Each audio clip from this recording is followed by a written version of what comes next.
Hi guys. Hi ka muna ate Aki. Hi guys. Ayan.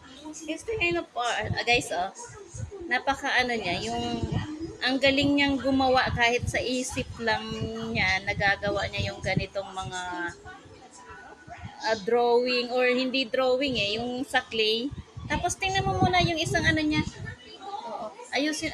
Yan guys, tingnan, ang galing. Yan. So, para yung ano na to, yung sa toys niya, ginawaan niya ngayon ng pakpak at saka yung pinaka-corona niya. Okay, kita niya? Pagka ano niya, galing. Anong tawag po niyan? Ano pong tawag dyan? Princess daw. Yan. Ilang taon na po ikaw?